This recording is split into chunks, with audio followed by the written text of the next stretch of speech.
Ole tuntum video chuanin thalak edit dan tuntuma kan thalak editor hi tuna kan lawen ho photanga heta IG reels ka post hemi ang hian a edit dan tuntuma hian kan lo zer ho don ani hetianga building ti lui dan lui angalan tir dan ani meng chu tiang chu kan zer ho dona thil har sa lawa AI mangin kan edit dona chu app man tura oma hemi app meng hi photoleap ti ni hei hi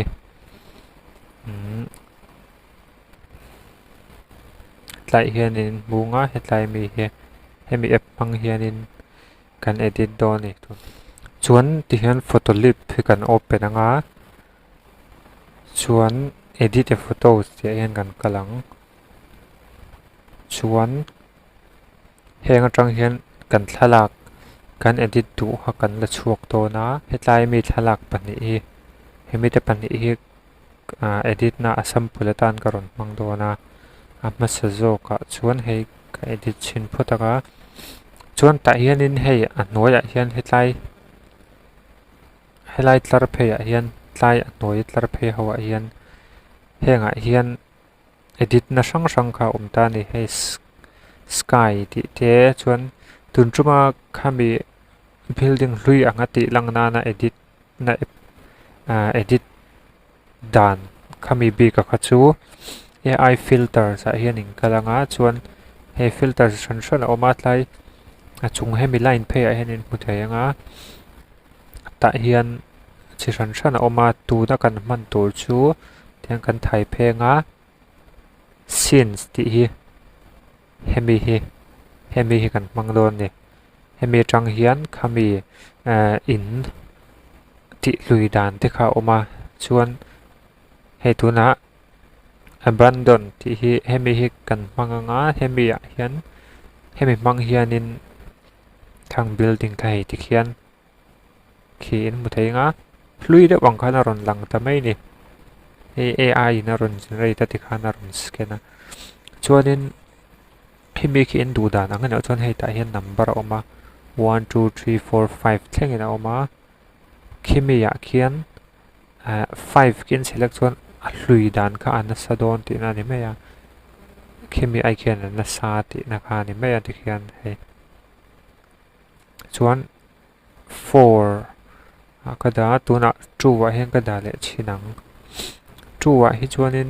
la hlui vak don lawa ti khianin masengin 2 wa hian a thazo ka ni hi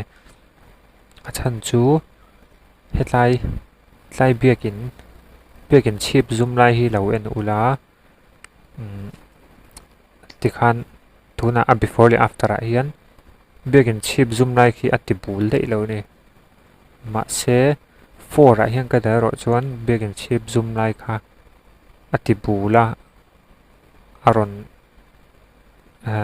aron tikual na sama ma apa ngai kha ang to lo ta ni chuwang chuan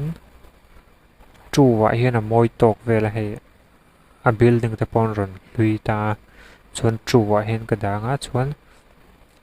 a chunga khi tlai tik hetlai hianin mutheinga tik tia khianin kan metanga kan du tok mai don ta ni tik tia hen kan metanga chuanin thalak kha heti laka in editing kha in du tok ani chuan save ti hi a chunga hian hei om le save hetlai hian save ti hin metanga in du tok mai thea ma seng tun tuma hian adang tlem karon soibel dona hei hi kaman uar em ania tlai hian anoi hian enhance ti hi hemi enhance ti hi a video te kati a thalak quality ti that na kha ni ta tiana scan charanga quality kha aron ti thale zual don ta ni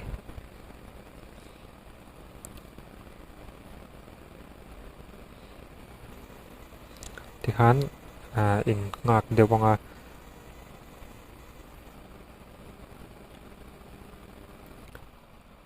chuan hei tuna before and after hi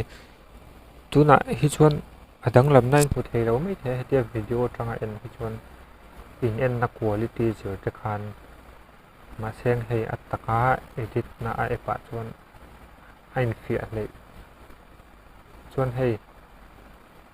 pixel number po hei 1280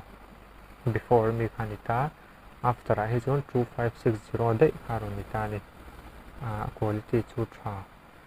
khat view ni chuan hlai tik ka khianin met lenga save ton chuan tikhan quality kind enhance to a mi a thalak kan ron tung ber kha chu before and after khami building pa ngai tha tanga tlem akmel ti athlui dan te hei in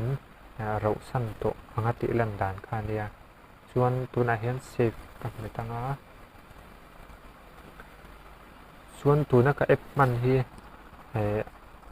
a mod version ani wangin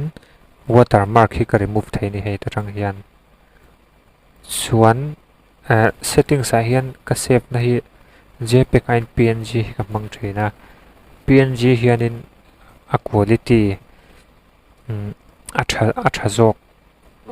chu wang chuan png hian ka save ta ni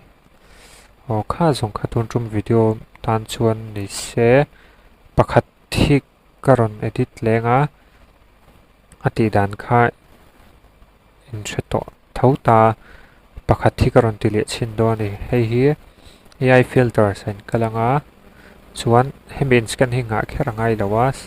scene a hian in kal lenga chuan tun a ve thung chuan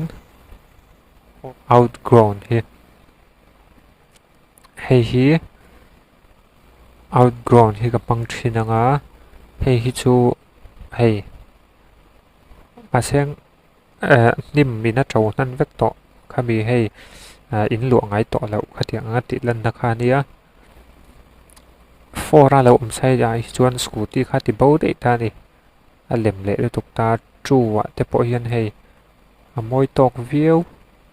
chuwa hian ka du tok anga chuan kat tik don ni ma cheng hemi ai na ron edit ka du lo thin pakhat chu grass color vel khi du ain saturation hi tam thina chu wang chuan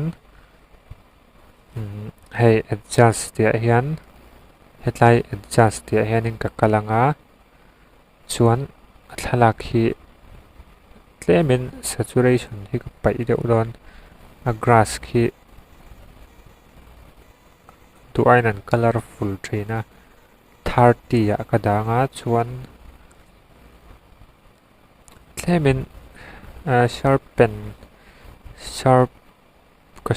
sharpen hi 10 vela kada chawanga tlema alang fi deuh nan chuan contrast hi chete ka plus le bapanga tikhanin alang hlui to a ti hianin hei thil hlui deuh motor hlui deuh to ang khan ti hian alang mai ta hemi ai fp a thakop mai in lo mang ve theu don nia chuan hemi app link a mod version hi a download theina a link kha description a karon danga in lo download ve theu don nia tun rum tan chuan khati zong khani ro se video danga kan mole theu don nia